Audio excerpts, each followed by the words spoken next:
Bonjour à tous.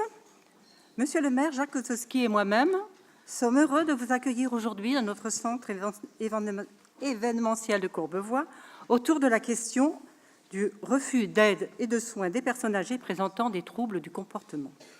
Je tiens à remercier Madame Révelli, déléguée départementale de l'ARS, Madame Rousier de Roubaix, directrice adjointe de l'autonomie auprès du Conseil départemental des Hauts-de-Seine, d'être ici présente avec nous. Votre présence, ainsi que celle de tous les professionnels de santé, travailleurs sociaux, médico-sociaux, partenaires, illustre la place grandissante de cette thématique et l'importance du travail partenarial. Ce refus de soins bouscule les professionnels, nous remet en question dans nos pratiques, nous interroge tout à la fois sur des aspects médicaux, éthiques et humains. Merci à la Maya et à son pilote Clovis Hoffnung pour avoir été à l'initiative de ce projet et en même temps d'être sa cheville ouvrière. Bonne journée de travail à tous.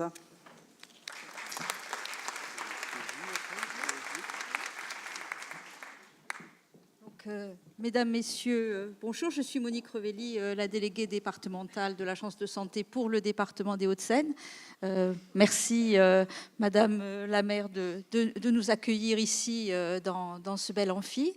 Je veux vous dire tout d'abord que je suis heureuse et honorée de pouvoir co-ouvrir cette journée dédiée aux personnes âgées. Je sais que c'est une journée qui a été organisée par les professionnels de santé pour les professionnels de la personne âgée et au bénéfice donc de l'amélioration des conditions de prise en charge des personnes âgées. Et je sais également que l'élaboration et la construction de cette journée donc, a pris beaucoup de temps puisque c'est l'aboutissement de près de 2 ans, je crois, de travail collectif sur ce territoire.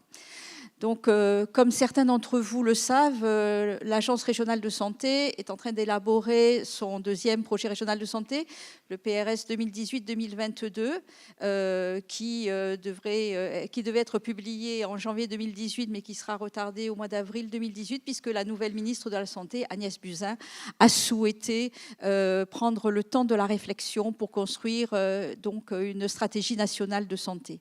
En tout état de cause, les priorités de notre projet régional de santé vont constituer tout d'abord le fil rouge du premier PRS, c'est-à-dire la réduction des inégalités sociales et territoriales de santé. Et vous le savez, même si la région Île-de-France est une région où la population se porte bien, est en général en bonne santé, il y a quand même des inégalités territoriales et sur la région entre la zone Est-Ouest et aussi dans le département des Hauts-de-Seine. Et donc, c'est une préoccupation de l'agence et c'est une raison pour laquelle donc, nous nous employons à favoriser l'accès à la santé et l'accès aux soins des populations et notamment donc, en favorisant l'installation des professionnels de santé, des professionnels médecins, mais pas que médecins. Je sais que dans la salle, il y a d'autres professionnels de santé et vous le savez peut-être qu'au niveau de la densité d'infirmiers, nous avons dans le département des Hauts-de-Seine la densité la plus faible de France. Donc voilà, nous avons aussi ce chantier de favoriser l'installation de professionnels paramédicaux. Le deuxième grand objectif de l'agence, c'est également de travailler sur la prévention, la promotion de la santé. Et tout naturellement, ce que nous souhaitons, c'est que les usagers du système de santé soient acteurs de leur santé et soient co-responsables de leur santé. Et c'est la raison pour laquelle nous développons des projets d'éducation thérapeutique du patient et des actions à travers nos contrats locaux de santé. Et puis le dernier axe, c'est la territorialisation des politiques. Et donc, nous voulons favoriser les territoires de proximité. Et nous considérons à l'agence que le territoire Maya, et donc en l'occurrence ici le territoire Maya Centre-Nord, est le bon territoire, le bon échelon territorial pour réfléchir et développer des projets de santé autour de la personne âgée, donc avec les professionnels de santé. Alors, quand j'ai vu le thème de la journée, je me suis beaucoup interrogée, j'en ai parlé aussi à Monsieur Hoffnung, et je me suis dit, mais que ce thème était un peu mystérieux, un peu énigmatique. Et pour moi, administratif, je me suis dit, mais de quoi parle-t-on? Est-ce que l'on parle du refus de soins des personnes âgées en perte d'autonomie qui sont à domicile et qui voient défiler toute la journée des intervenants depuis très tôt le matin jusqu'à tard le soir, hein, de tous ordres, aides ménagères, aides-soignants, auxiliaires de vie, infirmières, kinés, portage de repas, etc. Est-ce qu'on parle, et qui en ont marre et qui disent laissez-nous tranquilles, est-ce qu'on parle du refus de soins des personnes âgées vraiment dépendantes, avec des vrais troubles du comportement et qui refusent toute aide à la toilette, toute aide à l'alimentation et pour qui c'est un casse-tête pour les équipes soignantes qui interviennent à domicile? Est-ce qu'on parle aussi du refus de soins des aidants familiaux qui voudraient bien placer, entre guillemets, leurs parents en institution, mais qui se disent aussi que c'est trop de démarches administratives, c'est trop cher, c'est trop coûteux, et qui finalement laissent leurs personnes âgées avec une prise en charge qui n'est pas autant adaptée qu'elle le devrait? Ou est-ce que c'est le refus de soins des soignants eux-mêmes parce qu'ils sont tellement saturés au niveau du nombre de patients qu'ils ont à prendre en charge qu'ils ne peuvent pas assurer un patient supplémentaire alors qu'il le faudrait? Ou est-ce que c'est en institution? Là aussi, des EHPAD qui, en voyant arriver une personne âgée avec des troubles du comportement, ben, ça peut aussi compromettre l'équilibre et l'organisation de l'institution. Je crois que la réflexion d'aujourd'hui, c'est un peu tout ça à la fois. Et donc, nous, l'agence, on pourra vous aider aussi parce que nous avons quelques leviers. Alors, bon, on n'en a pas beaucoup, mais on en a quelques-uns, vous savez. Pour l'aide à domicile, nous travaillons donc sur le développement de services de soins infirmiers à domicile, de services de soins infirmiers à domicile renforcés. Nous travaillons avec le conseil départemental aussi sur la mise en place expérimentale d'un EHPAD à domicile. Et puis, pour les établissements, eh bien, nous travaillons aussi beaucoup sur la télémédecine, l'innovation, le développement d'équipes mobiles en psychiatrie, donc gériatrie, psychogériatrie ou gérontopsychiatrie, comment on voit les choses là aussi pour aider les soignants, pour aider les équipes qui sont très en difficulté. Donc moi, je souhaite que cette journée, je ne vais pas parler plus longtemps, je souhaite que cette journée, ce soit une journée où l'on évoque aussi la qualité de prise en charge, la bienveillance, l'humanité auprès des personnes, mais aussi les conditions de travail des soignants. Moi, je suis très sensible aux conditions de travail des personnes dans les institutions et même à domicile. C'est un métier lourd que vous faites, vraiment très difficile. Et voilà. Et donc, je pense que toute cette synergie donc, va aboutir donc, dans le cadre donc, de ces travaux donc, à une restitution. Et je serai très attentive donc, aux conclusions de ces travaux. J'ai pris l'initiative, mais en lien avec M. Hoffnung, d'associer M. Avran, qui est le président de la commission spécialisée sentimentale du Conseil territorial de santé des Hauts-de-Seine, pour qu'on puisse relayer donc, ces travaux, les faire connaître. Parce que je pense, je vous l'ai dit, on manque de personnel de santé dans ce département comme ailleurs, mais quand on a de belles initiatives, quand ça produit de beaux projets et que l'on sait les valoriser, eh bien on devient attractif et donc on a moins de difficultés à recruter et donc c'est plus confortable pour les équipes au quotidien. Voilà, merci.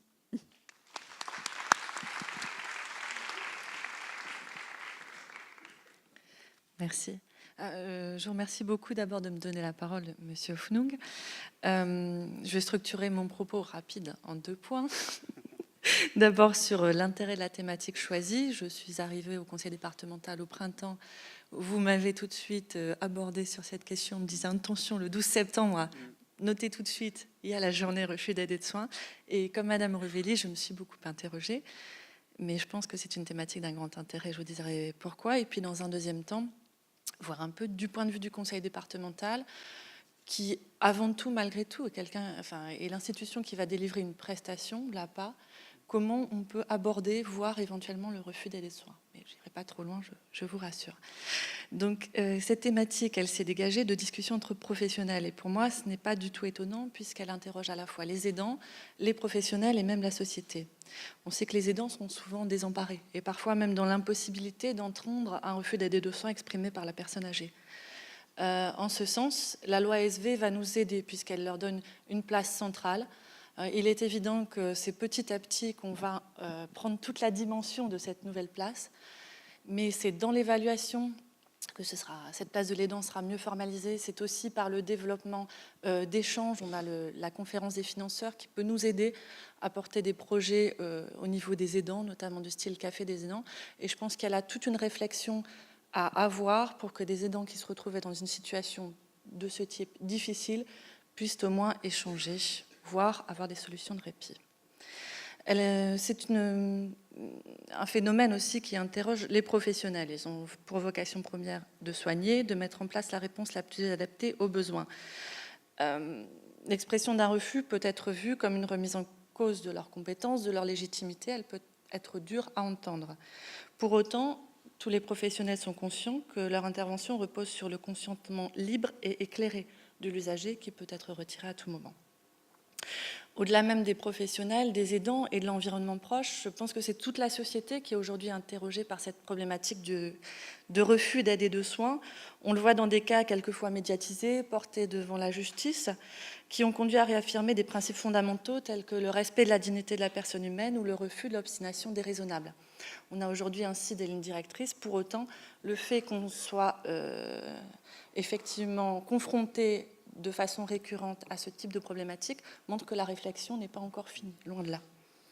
Donc c'est par tâtonnement qu'on va trouver la bonne solution, la bonne distance qui garantira un traitement bien traitant. Je profite d'ailleurs de cette question pour rappeler le rôle de la mission bien-traitance qui est aujourd'hui abritée au sein du conseil départemental. Elle est présente aujourd'hui sur le forum. Elle est constituée d'une responsable, de 2 psychologues et d'une assistante, et a traité en 2016 210 informations préoccupantes, dont 64% se sont déroulées à domicile.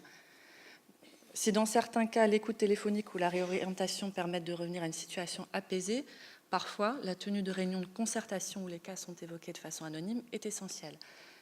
J'y insiste, la mission bien-traitance est un outil auquel nous tenons beaucoup et que nous soutenons au sein du conseil départemental. Pour revenir, donc c'est mon deuxième point, à la question de la définition du refus d'aide et de soins, si on se place du point de vue de la question de l'aide individuelle qui est l'APA, ce n'est pas forcément le refus d'aide que l'on va traiter en premier. La grande question qui va sortir, c'est celle du non-recours à la prestation. Le non-recours pour l'APA, l'adresse l'estime entre 20 et 28% des personnes. Donc 20 à 28% des personnes qui pourraient avoir recours à l'APA, qui sont en situation de dépendance, n'y ont pas recours. Parmi les motifs, on trouve de nombreux motifs sur lesquels nous devons travailler. Donc l'accès à l'information, la peur, la non-compréhension de la prestation. Il y a une peur du recours sur succession dans le cadre de l'APA, par exemple. La question de la participation financière ou la difficulté pratique à mettre en œuvre le plan d'aide. Pour les 2 premiers motifs, notamment l'information, l'action du conseil départemental s'appuie sur les clics, les coordinations, et elle vise à renforcer l'information sur les dispositifs. Nous avons la chance au sein de ce département de disposer de relais locaux de qualité. Et de notre côté, nous essayons de répondre au mieux aux demandes des usagers. C'est un des axes que nous portons au sein du schéma départemental qui se clôturera en 2018 et ce sera très certainement un des axes portés aussi dans le prochain schéma. Donc, toutes les suggestions sont bonnes à prendre en matière d'amélioration de l'information de l'usager. La difficulté à mettre le plan d'aide en œuvre, c'est un phénomène aussi que nous observons relativement fréquemment, qui va se traduire administrativement par un refus d'APA. Et dans certains cas, un refus de mettre en œuvre un plan d'aide va révéler en creux un refus d'aide, puisqu'on ne voudra pas laisser rentrer une personne. L'APA, c'est l'aide, l'allocation qui est accordée, mais pour une prestation. Cette prestation est délivrée par un service d'aide à domicile. Et lorsque le plan d'aide n'est pas mis en œuvre, ça révèle quelquefois le refus de la personne à laisser rentrer chez soi, tout bêtement, quelqu'un d'étranger. C'est à ce stade souvent qu'on va matérialiser le refus pour l'APA. Et donc, cela nous pose particulièrement question. Ça nous pose question puisque déposer un dossier de demande d'APA, c'est un processus qui est déjà relativement lourd, dans lequel les gens sont souvent aidés. Il y a une personne référente qui est désignée. Ils sont allés voir leur médecin traitant pour nous déposer un certificat médical. Donc, quand cela n'aboutit pas, c'est vraiment révélateur de questions pour nous. Donc, ce que vous allez discuter durant cette journée, effectivement, nous nous envoyons un peu un des signes à travers le refus de notre prestation. Nous voyons beaucoup moins ce que vous allez, je pense, discuter aussi, c'est-à-dire les personnes qui sont identifiées et qui ont un refus tel que jamais elles ne viendront vers un service administratif pour déposer un dossier. Dans ce cadre, ce qui est effectivement pour nos équipes, pour les équipes du département qui traitent, je le rappelle, quand même près de 400 nouvelles demandes d'APA par mois, comme pour les autres professionnels, c'est d'aller au contact des personnes âgées, c'est surtout de mettre en place une concertation pour trouver la solution la plus adaptée. Dans ce cadre-là, tout le travail qui a été mené par le groupe de travail porté par la Maya et auquel ont participé activement les équipes du conseil départemental, que vous verrez intervenir devant vous, donc Madame Strali et Madame Rocatalano qui sont là, vise à favoriser cette concertation et notamment, elles vous le diront et elles le développeront, en rappelant les principes qui doivent guider les partages d'informations entre professionnels. Donc je ne doute pas que ce sera une journée très riche d'enseignements. Le conseil départemental occupe une place peut-être modeste sur le sujet, mais en tout cas avec un engagement réel. Je vous remercie de m'avoir donné la parole et je vous souhaite un bon travail durant cette journée. Merci. Merci beaucoup.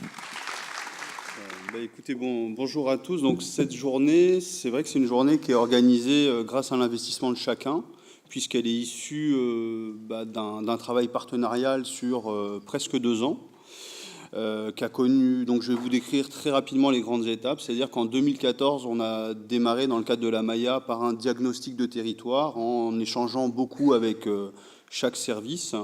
Et c'est vrai qu'on s'est rendu compte que chaque professionnel qui est amené à prendre en charge une personne âgée est en difficulté sur des situations de refus d'aide et de soins, et encore plus quand ce refus est associé à des troubles du comportement.